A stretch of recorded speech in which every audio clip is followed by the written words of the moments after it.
안녕하세요. 반갑습니다. 안녕하세요. 네, 반갑습니다. 자, 우렁찬 목소리 아주 좋아. 자, 우리 2019년 지방직 한국사를 봤습니다. 여기서 시험 보신 양반도 있고 앞으로 볼 양반도 있고요. 해서 해설 강의를 들어가는데 20문제 중에서 문화사가 4문제 정도 나왔습니다. 그리고 전체적인 난이도는 좀 중하 정도였습니다. 그래서 지방직에 우리가 우리 충청권 그리고 대전까지 세종까지 지방직에 합격권이 나면은 최하 90점 정도는 맞아야 된다라고 생각하시면 됩니다. 그래서 시험 문제가 그렇게 어렵지는 않았어요. 그래서 조금 기본에 충실한 친구들이라면은 충분히 85점, 90점 다 맞지 않을까 생각이 듭니다. 자, 1번부터 우리 한번 풀어 가보도록 할 텐데요.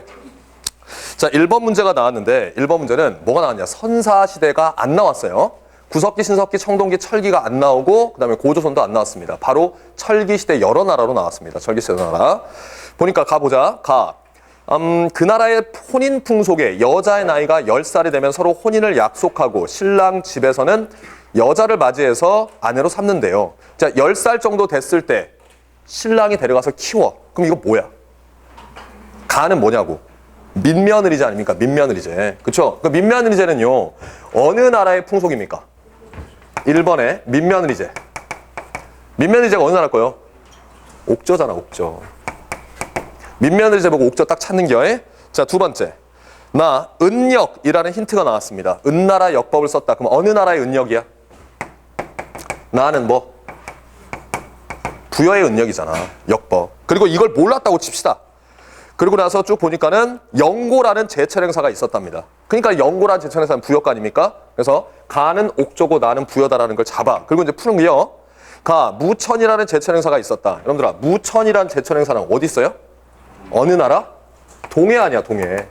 동해. 자, 두 번째. 게르부 집단이 권력을 장악했다. 자, 게르부 고씨가 왕위를 독점했다. 전로부에서 왕비족을 삼았다. 그럼 나는 2번은 뭐요? 고구려 아닙니까? 고구려. 자, 그 다음에 세 번째. 사출도라는 지역이 있었다. 자, 세 번째 사출도라는 지역이 있었어. 여기는 어디야? 부여의 마가우가 저가 구가 아니겠습니까? 부여. 천이 많이 생산되어 낙랑과 왜 수출했다. 4번 같은 경우는요, 통상 우리가 넓은 의미에서는 뭘로 잡으면 돼?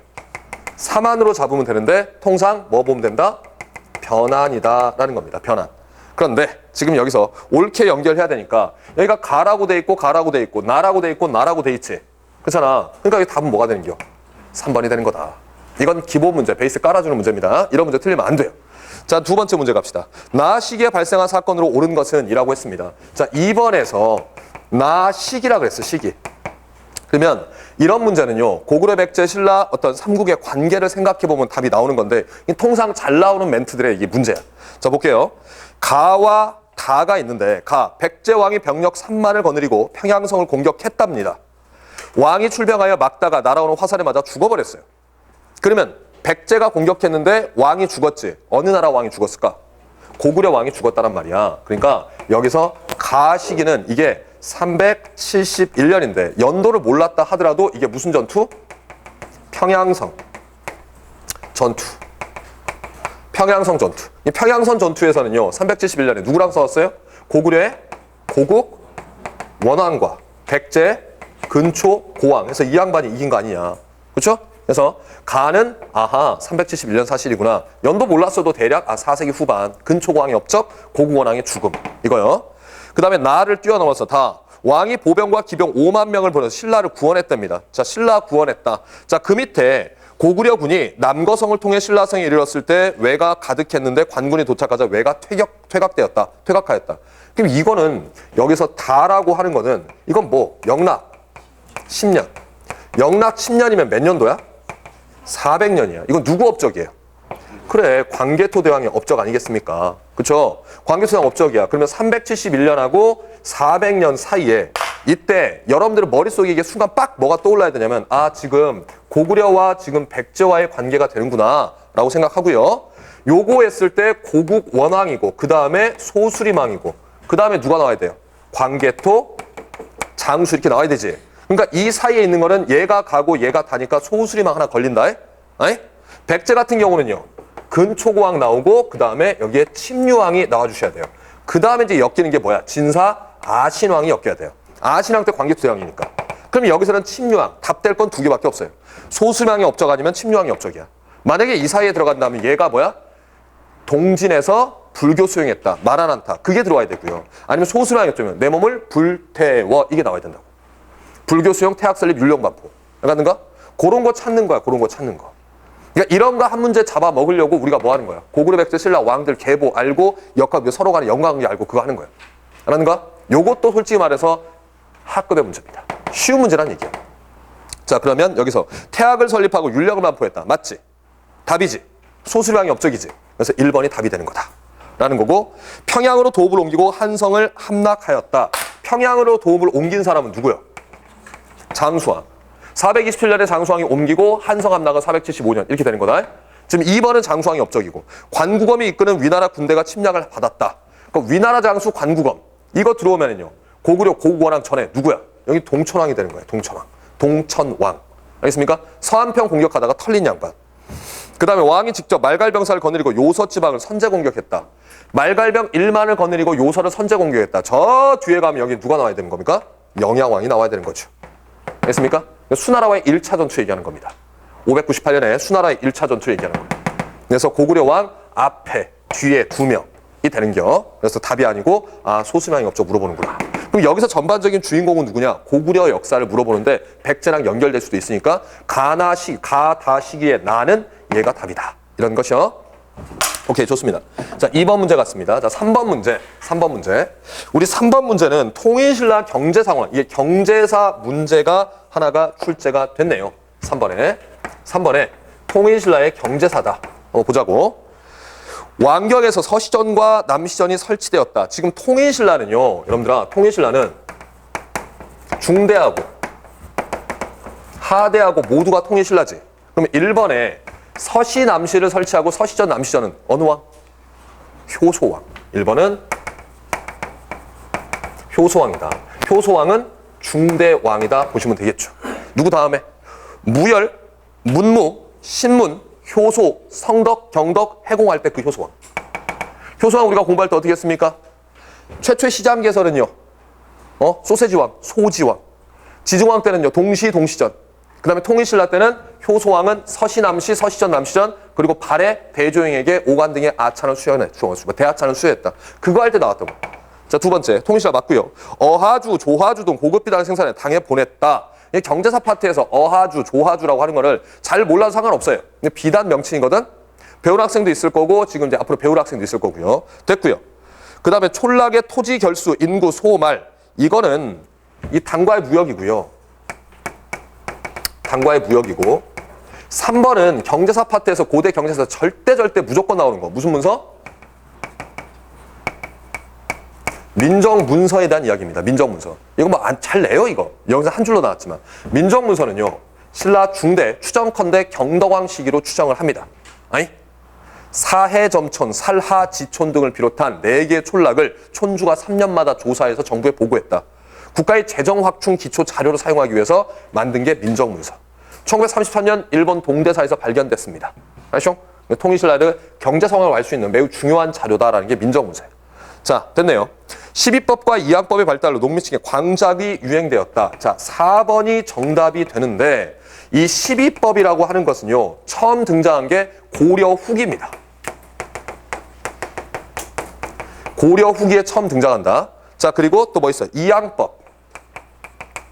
이항법은 별을 옮겨 심는 건데 요때 처음 등장합니다. 이 두 개가 별을 옮겨 심기 이항법. 별을 옮겨 심다 말 그대로 그래. 앙자가 새싹 앙자거든. 이자는 옮길 이자고. 자, 그런데 이것이 시작됐고요. 그 다음에 이제 넓을 광자, 경작할 작자. 광작이 유행한 것은 조선 후기가 돼요. 그러니까 여기는 뭐 시작을 물어본 게 아니라 이 경제 상황은 지금 광작이 활발하게 이루어졌다라고 하는 거니까 답은 조선 후기란 말이야. 지금 여기서 물어본 건 이걸 물어봤잖아. 그래서 정답이 여기가 뭐가 돼? 4번이 된다. 이 말이야. 알았죠? 4번이 된다. 이것도 마찬가지 겁나게 쉬운 문제였어요. 그 다음에 문제는 여러분들이 조금 이게 어렵다라고 느낄 수 있었던 게 4번입니다. 4번. 4번 문제입니다. 4번. 4번 문제인데요. 이 4번 문제는요. 조선의 의서. 그러니까 의서인데 고려부터 조선의 의서, 조선시대 의서를 다 물어보는 거야. 근데 이 뭐 물어봤냐면 순서 물어봤어요. 순서 물어봤습니다. 이거는 문제를 쌤이 딱 보고 나서 아하 이런 엿 같은 문제가 다 있구나. 어렵다면 이게 살짝 어렵게 느껴질 수 있어요. 아니? 자, 그럼 여기서 여러분들 쉽게 찾을 수 있는 거는 의방유치라고 하는 것은요. 기억의 의방유치는 어느 왕 때냐? 세종 때예요. 세종 때. 이게 의학 대백과 사전입니다. 의방유치. 자, 그 다음에 니은. 동의보감이 나왔네요. 이건 누구 때? 광해군 때야. 허준이라는 사람이 만든 거지? 허준. 자, 그 다음에 향약 구급방이 나왔습니다. 디귿이 나왔는데 이거는 언제 때냐면 고종 때인데 이거는 고려시대 겁니다. 고려시대 거. 알죠? 고려시대 거. 그 다음에 리을이 나왔는데 여기에 향약 집성방이 나왔어요. 요거는 세종 거야. 이 조선 거야. 조선 거. 그러면 여기서 요 세종대왕 때 의방유치 나오고 광해군 때 동의보감 나왔어요. 여기 고려시대 거가 하나가 있잖아요. 그럼 제일 먼저 일반은 뭘까? 디귿이겠지.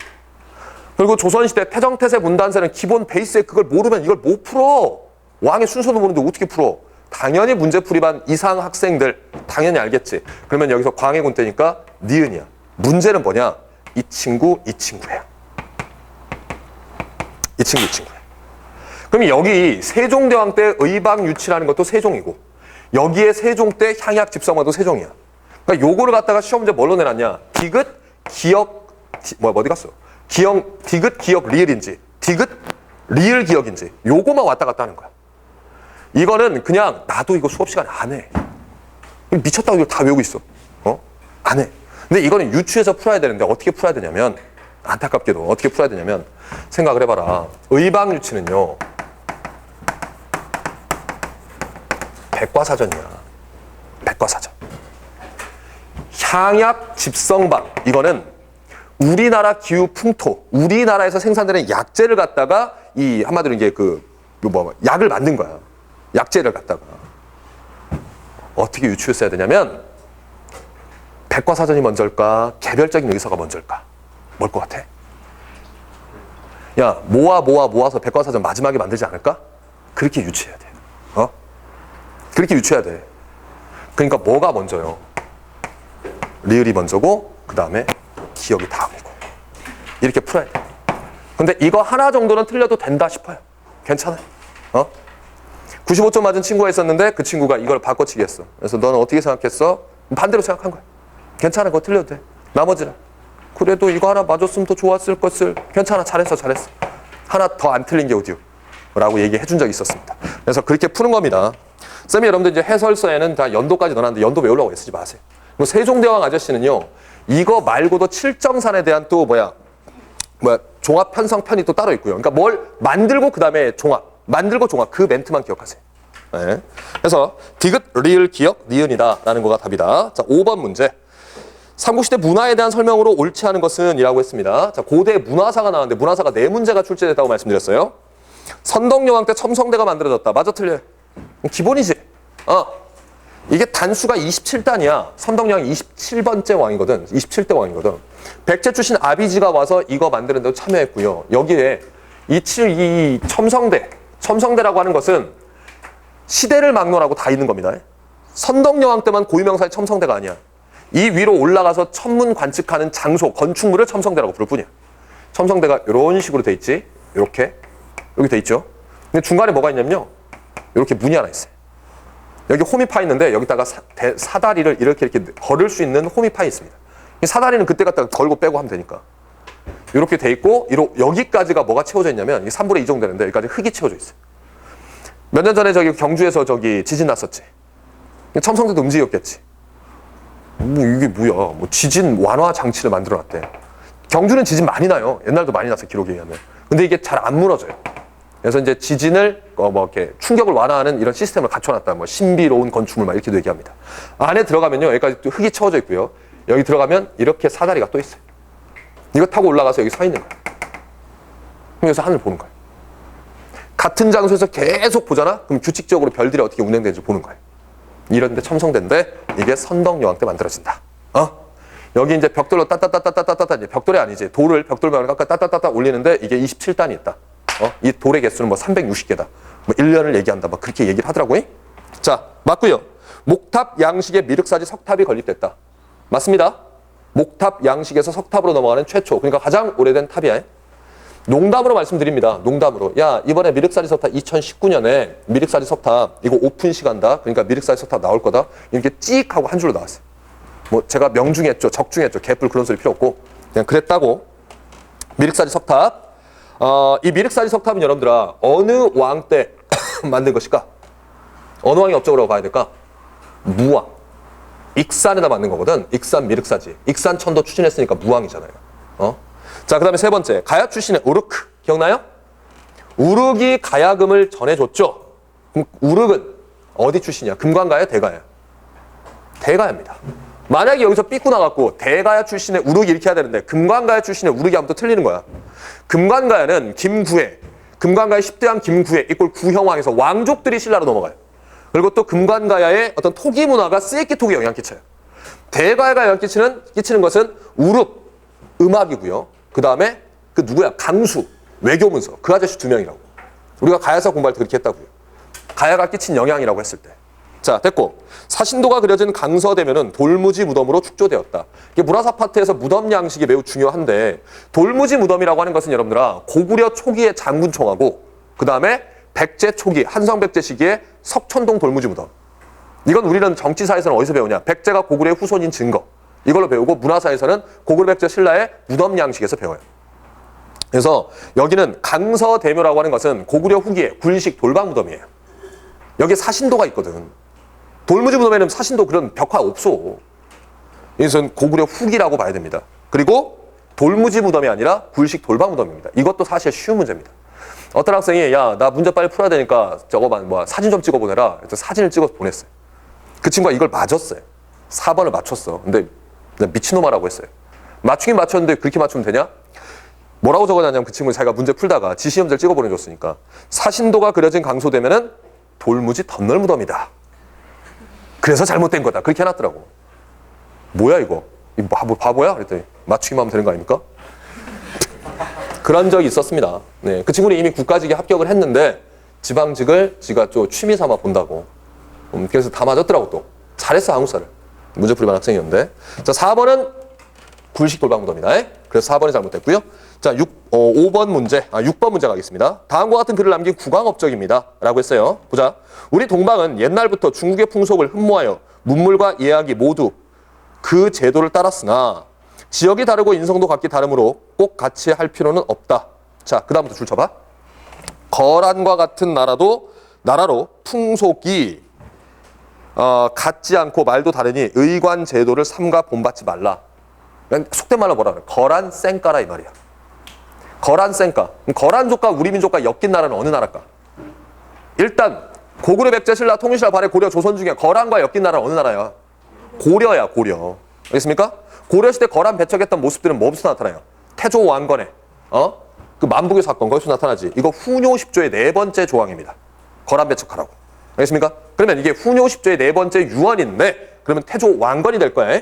자, 만약에 이 박스에 내용을 또 모른다고 쳐 그냥. 그럼 바로 뭘로 내려가냐면 선택지로 내려가요. 사료의 내용이 어느 식인지 모르겠다. 그럼 보면 물가조절기구로 상평창을 설치했다. 개경서경 12목에 상평창을 설치했던 고려왕 누구? 성종. 알겠습니까? 성종. 그 다음에 기인 사심관제도와 함께 과거제를 실시했다. 자, 기인제도 사심관제도는 누구?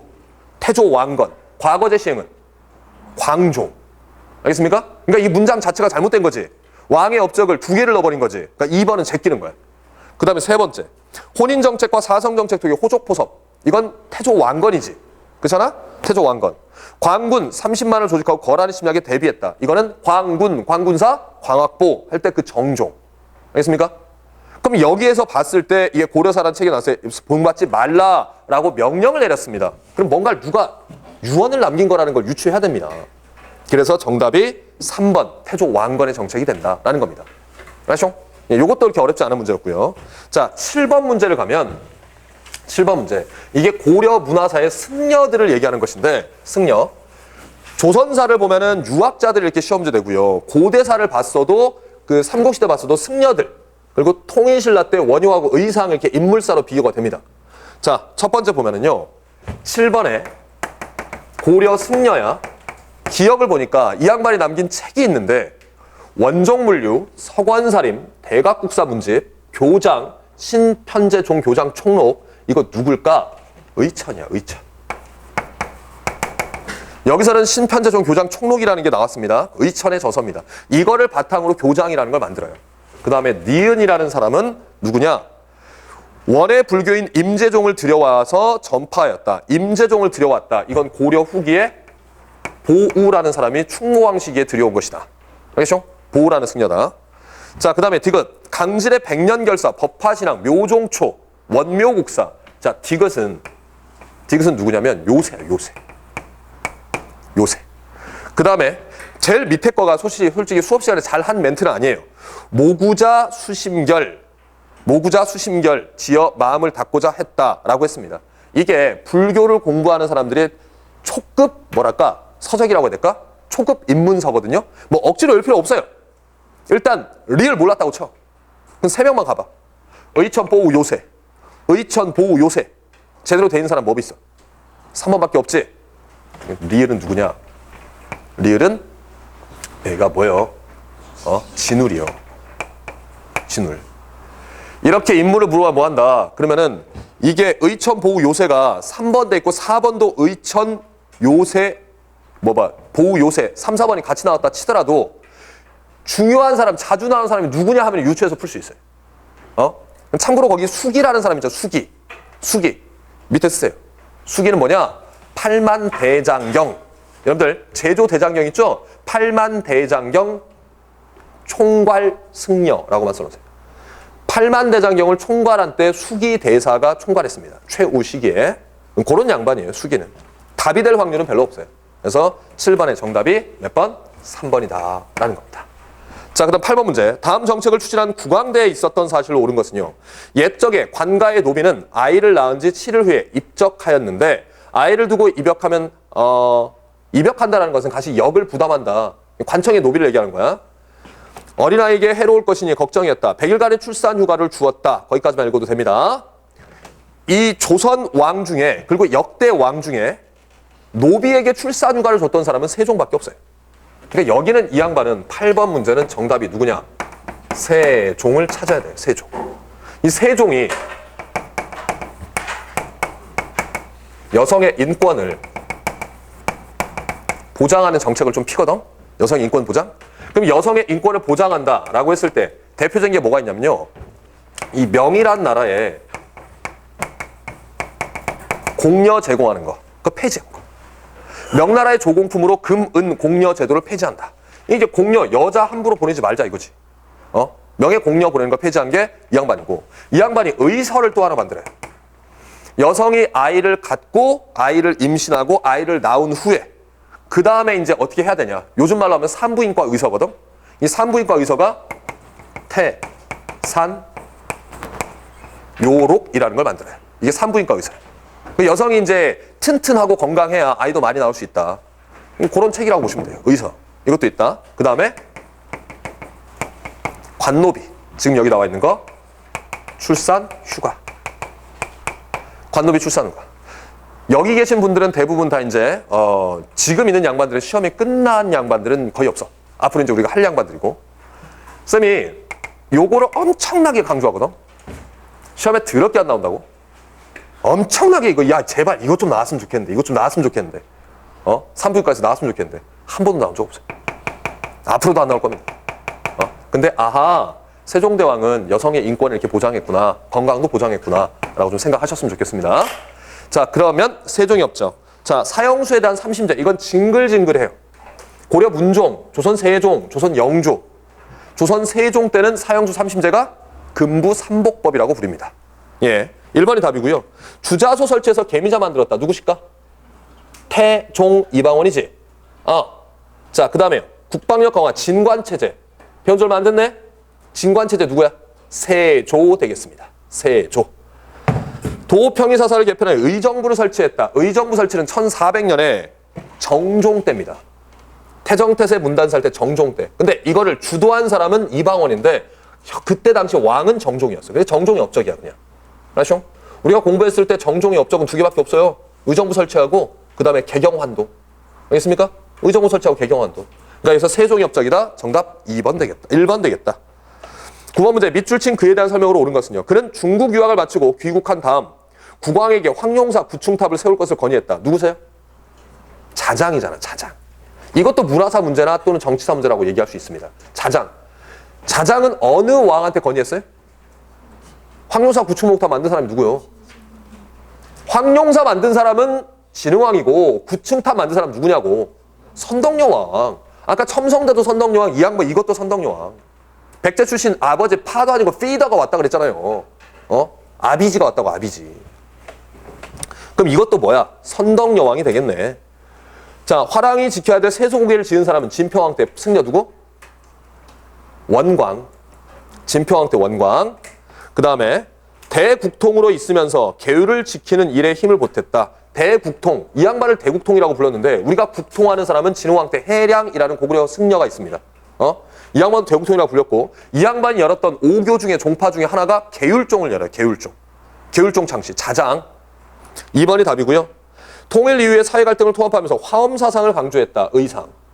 일심사상을 강조했다. 원효. 이거는 고대 승려들 지금 물어보고 있는 거예요. 고대 승려들. 10번 문제가요.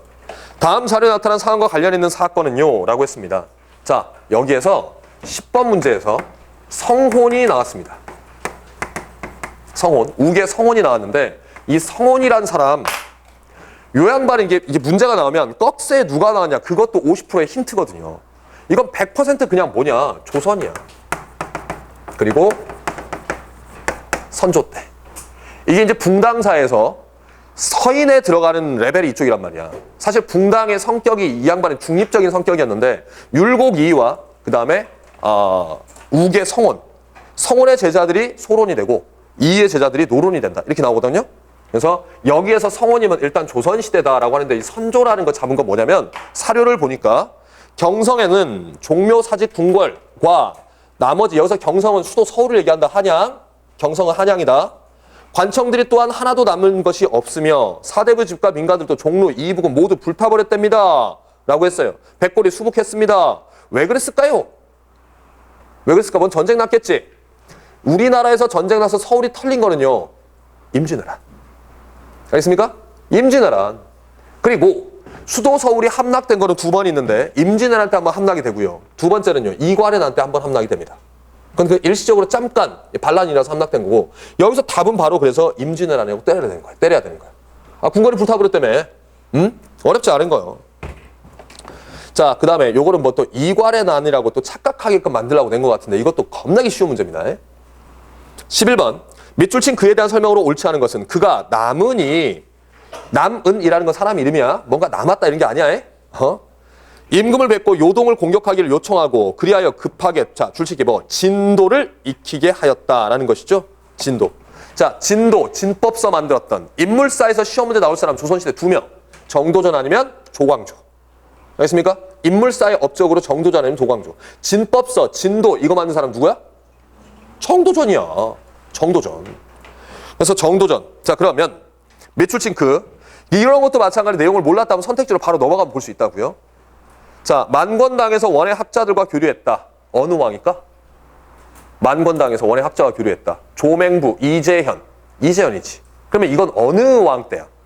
만권당 만든 건 어느 왕 때야? 충선왕 아닙니까? 충선왕. 고려 충선왕이잖아요. 1번은 충선왕이야. 맹자의 역성혁명론을 조선공기에 적용했다. 그래서 이 양반이 역성혁명을 했잖아요. 급진파 친지 사대부가. 정도전이네요. 한양도성과 성문 궁궐 이름을 정도전이 직접 지었습니다. 그 다음에 경제문감이라는 법전도 이 양반이 만들었습니다. 알았죠? 정도전. 오케이. 이거 정도전이구나. 몰라도 이거 조선이구나. 그러면 충선왕이 바로 떠올라야 돼요. 이것도 쉬운 문제. 12번 문제 갑니다. 12번 문제. 다음 조약 가나 사이의 시기에 경제 상황으로 옳은 것은요? 라고 했습니다. 이제 근현대사 문제가 이제 언급이 되는데 조선국 항구에 머무르는 일본은 쌀과 잡곡을 수입할 수 있다. 일본국 정부에 소수된 모든 선박은 항세를 납부하지 않는다. 자, 이걸 보고 우리는 뭐라 그래요? 쌤 수업 시간에 얘기하는 거. 농담 반 진담 반으로 얘기했는데 무무무! 내 목소리가 떠올 거니까 기억해둬라. 무무무! 이게 산무 아니야, 산무. 무는 뭐야?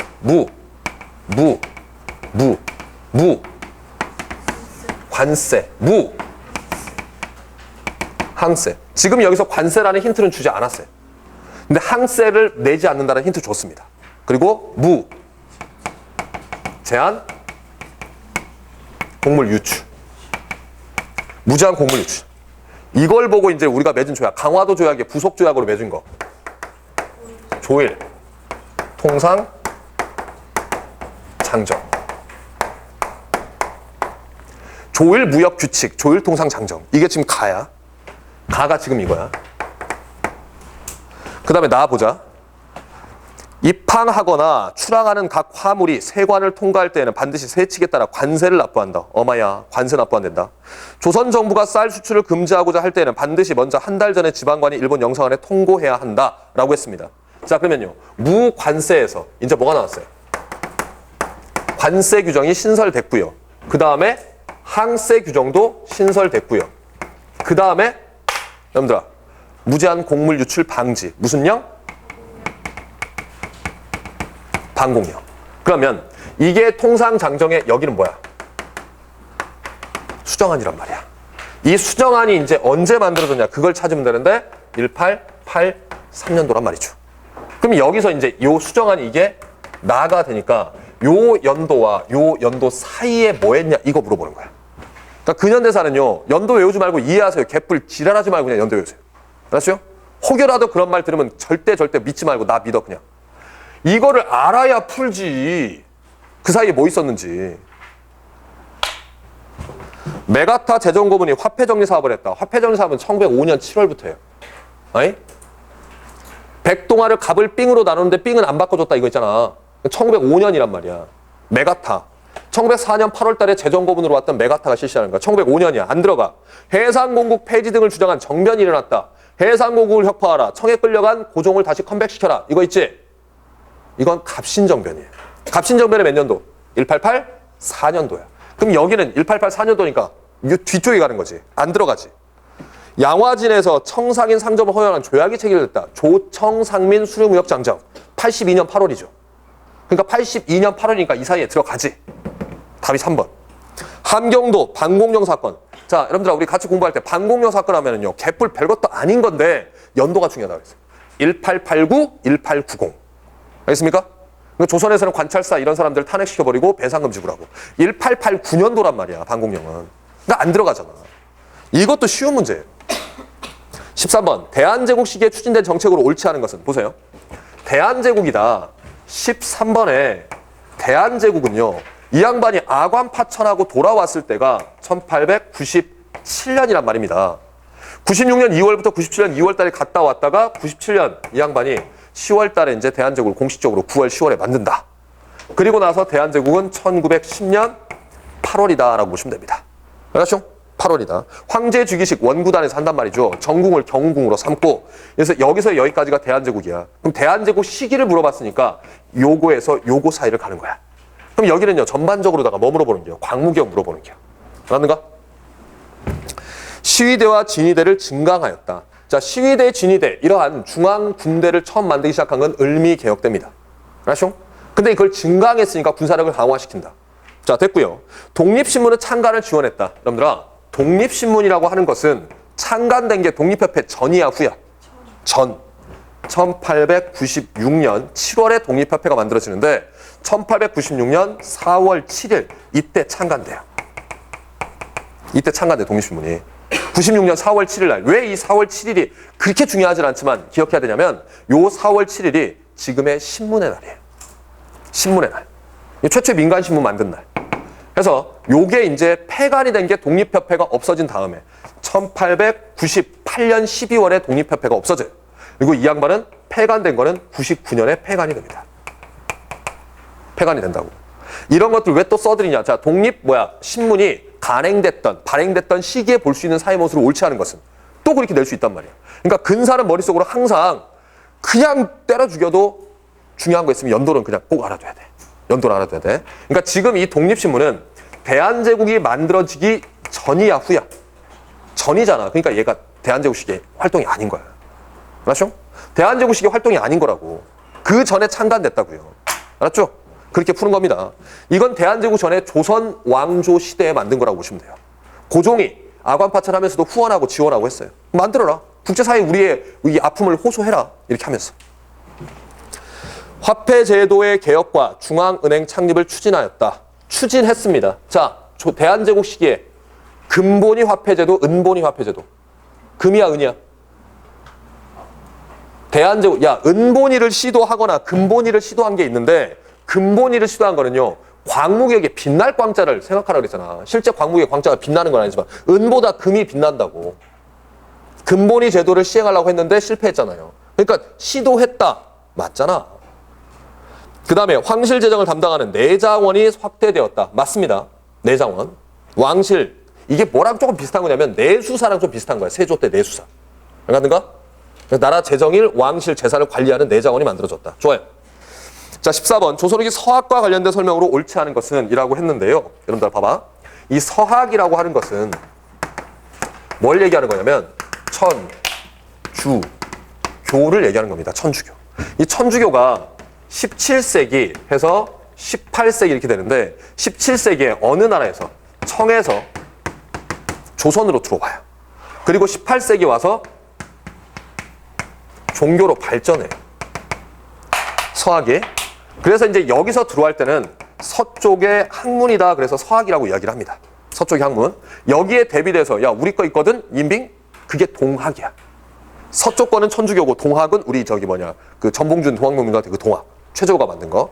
종교로 발전한단 말이야. 18세기에. 종교로 발전하는데 여기에 이제 중심 교리라고 볼 수 있는 게 뭐냐면 모든 인간은 평등하다. 평등 사상이 내포되고 있으니까 신분제 사회에서 졸라기 털리는 거야. 니들이 지금 알고 있는 거 뭐 있어요? 병인박해. 그럼 박해들이 막 일어난다고요. 평등 사상 강조하고요. 제사를 거부합니다. 나 이외에 다른 신 섬기지 말라. 알겠나? 이게 또 이제 정치적 탄압으로 활용이 되기도 해요. 그래서 이 종교 사상 이것 때문에 뭐가 일어나냐? 종교 탄압 박해가 일어나요. 근데 우리는 천주교 박해는요. 못해도 때려 죽여도 5개 천주교 박해는 기억해야 돼요. 5개. 첫 번째가 뭐냐? 정조 때 윤지충 자기 어머니 신주단지 소각 사건 신해 박해. 그 다음에 세도 정치 시기에 순종 때 정수런철 고순 순조구나 순조. 순조 때 신유 박해. 남인들 처벌한 거. 알았죠? 1801년에. 그 다음에 1839년에 헌종 때 기해박해. 기해박해 키워드는 하나밖에 없어요. 그냥 가볍게 잡으시면 되는데 뭐시기냐? 오가작통법을 이용해서 천주교 신자 색출했다. 그 다음에 이제 1846년에 병오박해. 이게 뭐야? 저쪽 당진일 거야. 뭐 솔매라는 동네에서 이 26세에 돌아가신 양반이 있어요. 김대건 신부라고. 그 김대건 신부를 기리기 위해서 만드는 학교라고 해야 될까? 논산에 가면 대건고등학교가 있어요. 그 대건고가 김대건과 관련된 거야. 거기 또 논산에 가면 무슨 또 샘볼여고도 있고, 또 여기 대전에 가면 또 호수돈여고 이런 거 있지. 또 천안에 가면 복자여고 있어요. 그러니까 충청권 요 일대가 천주교 신자들이 겁나게 많았던 동네야. 제 기억이 맞다면 2014년 그때 프란체스카 교황이 왔을 때 충청도도 왔었어요. 제 기억이 서산인가 왔었어요. 이런 얘기까지 여기서 하긴 뭐하지만 내가 알던 그분의 어머니께서는 내불당같이 이렇게 만들어 놓고 집에다가 이렇게 막 기도하고 막 그랬던 기억이 납니다. 서산에 성림성당인가 있습니다. 그렇습니다. 자, 병오박해라는 게 있고요. 그 다음에 여러분들 잘 아는 게 병인박해라는 게 있어요. 병인박해. 이게 신해박해가 정조 때고 순조 때고 헌종 때고 여기도 헌종 때다. 여기가 이제 뭐야? 고종 때가 되는 거야. 됐습니까? 연도까지 알아주면 땡큐. 1791년. 여기는 1801년. 여기는 1839년. 1846년. 1866년. 이게 이제 병인박해가 이제 병인 양요의 원인 되는 거야. 프랑스 선교사 9명 킬시킨 거. 알았죠? 요거를 알아둬. 앞으로 이제 공부할 양반들이니까 천주교 박해할 때는 요거 알아두고 간단한 특징만 잡으시면 돼요. 윤지충 신주단지 소각 사건. 여기는 남인 킬시킨 거. 여기는 기해박해는 오가작통법 활용. 여기는 김대건 신부 돌아가신 거. 여기는 이제 프랑스 선교사 죽은 거. 박해는 이렇게 알면 돼. 박해는. 문제를 보면 이순이 북경에서 영세를 받았다. 땡큐. 윤지충 사건을 계기로 하여 기해박해. 자, 윤지충이 무슨 박해라고 그랬어? 정조 때 무슨 박해? 신해박해가 윤지충이라니까? 신해박해? 저 박해받은 건 저 5개만 알아, 일단. 나머지 것은 영세를 받고 왔네, 뭐네. 그 나중에 해, 그냥. 핵심을 알고 있는 다음에 그 다음에 넓혀가면 되는 거니까. 그래서 기해박해는 오가작통법 활용이고 윤지충이라는 사람이 자기 어머니 신주라는 게 있는데 부모님이 돌아가시면은 그 부모님의 위패 같은 걸 종이대기 막대기에다가 그림을 써요. 우리 제사 지낼 때 보면 요걸 만들어놓지. 뭐 현고학생 부군 신이 이런 거 만들어놓지. 종이대기 맞아 불태우고 막 이러지. 그런 게 이제 신주야, 신주. 저 사람 살게 냅두자. 자, 아무튼 그래. 그거는 신의 박해라고, 신의. 기의 박해가 아니라. 그래서 3번, 2번이 잘못됐고 안종복이라는 사람이 천주교는 정말 나쁜 것이야 라고 하면서 천학문답이라는 걸 써요. 천학문답. 안종복이라는 사람이 썼던 거 있어. 최초의 신부인 김대권은요, 교육에서 포교 중 순교하였다. 김대권의 순교가 무슨 박해일까, 그럼? 봐봐. 김대권 순교 무슨 박해일 것 같아?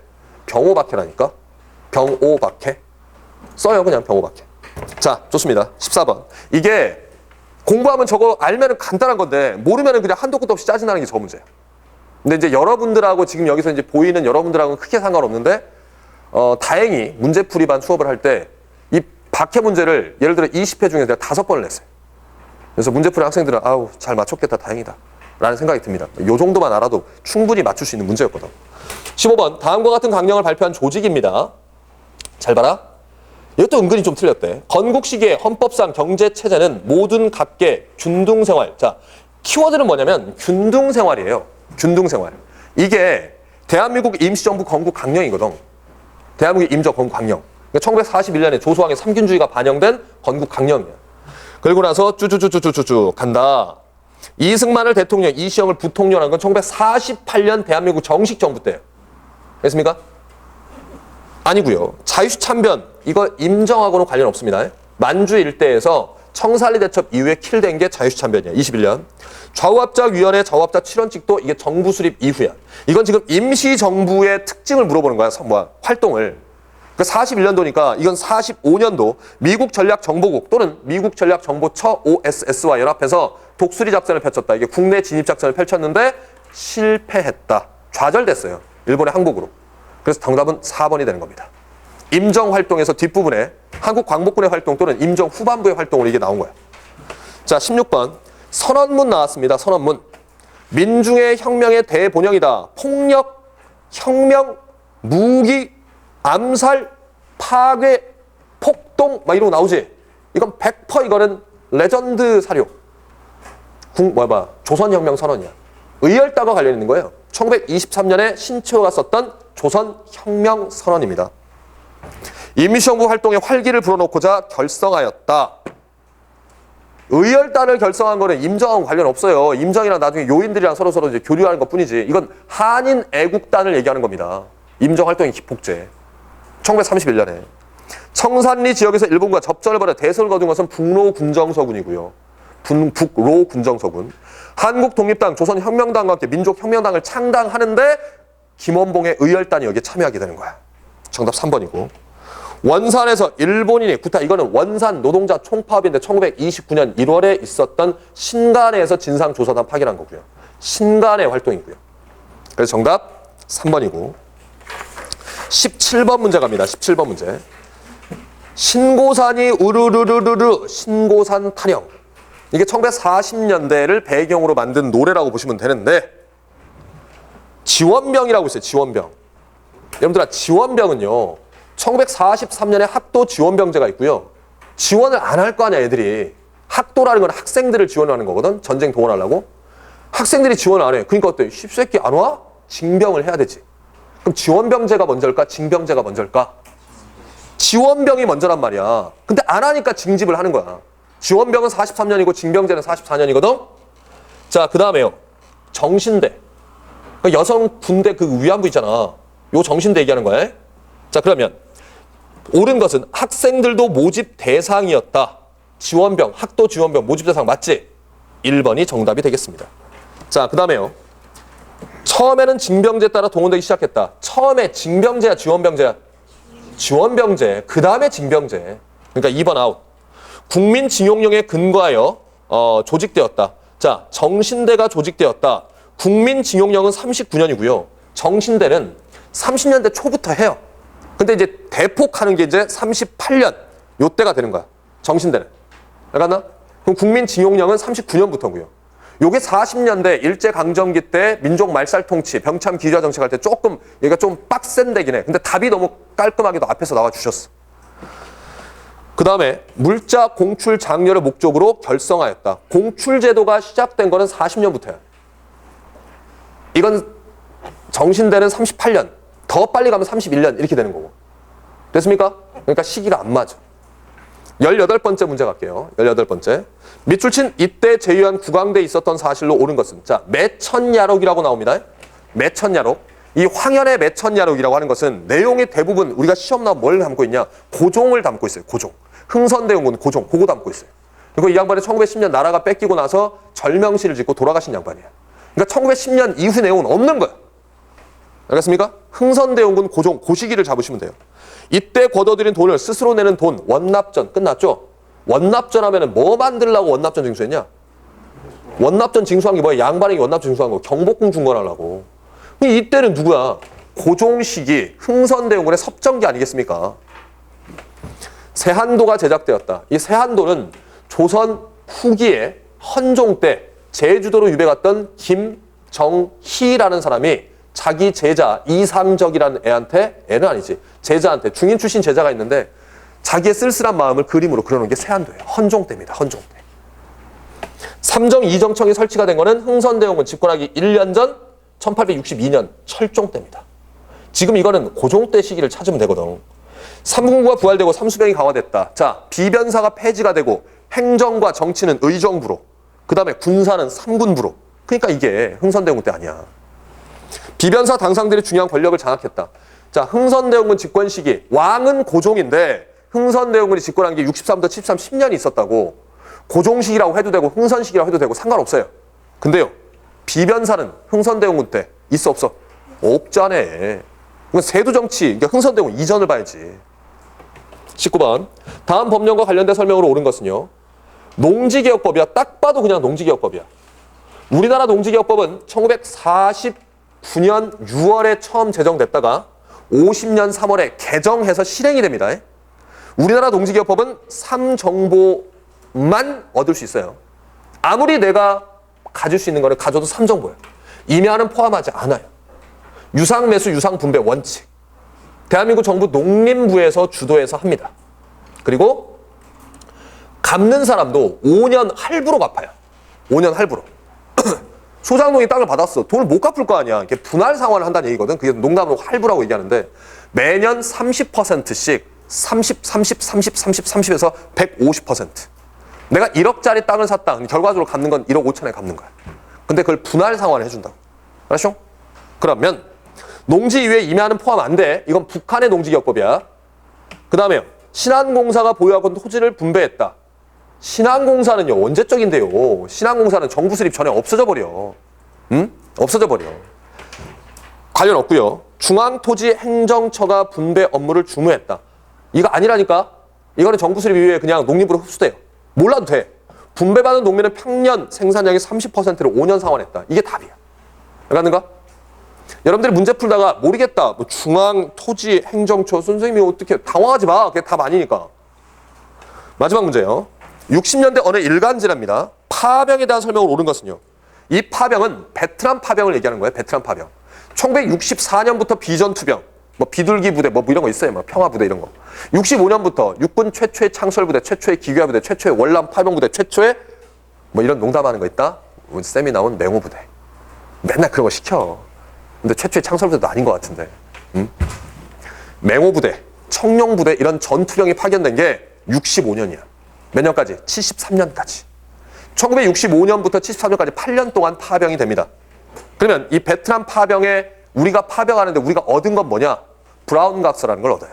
미 대사 브라운이라는 사람이 너네들이 군대 보내주면 경제 원조 해줄 것이다. AID 차관. 돈 빌려준다 이거야. 그리고 군사 원조 해줄 것이다. 한국군의 현대화를 우리가 지원해주겠다. 그거란 말이에요. 그거 찾으면 되는 거라고. 발췌개헌. 헌법 개정사에서 발췌개헌의 1차 개헌인데 대통령 직선제 개헌 52년이에요. 이거 지금 베트남 파병 65년에서 73년이고요. 브라운 각서 체결 66년입니다. 경제, 군사, 원조했다. 브라운 각서 66년. 맞아요. 60년대 경제개발 추진하는 데 기여했다. 1962년부터 1차 경제개발 계획을 실시해요. 5년 단위로 실시합니다.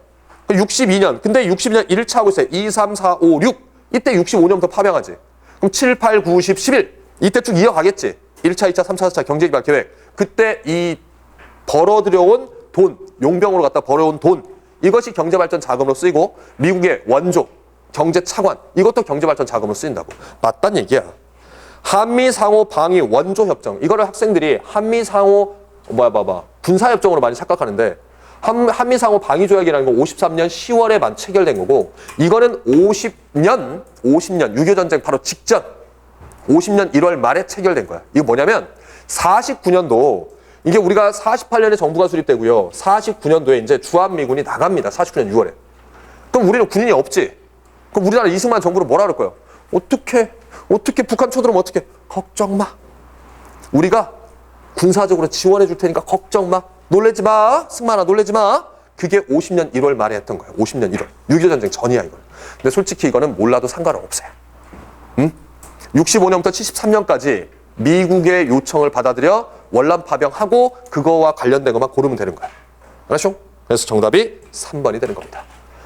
여기까지가 20문제인데 어려운 문제는요. 사실상 솔직히 거의 없어요. 원리, 원칙, 기본에 충실하면 충분히 맞출 수 있는 겁니다. 자, 요걸 바탕으로 해서 이제 올해 시험은 끝나요. 올해 시험 끝나. 그러니까 내년 시험 여러분들 대비하는 학생들 바탕으로 해서 이렇게 됐구나 라고 생각하고 좀만 더 공부하면 됩니다. 고생하셨고요. 우리 다음에 또 만나도록 하겠습니다. 수고하셨습니다. 감사합니다.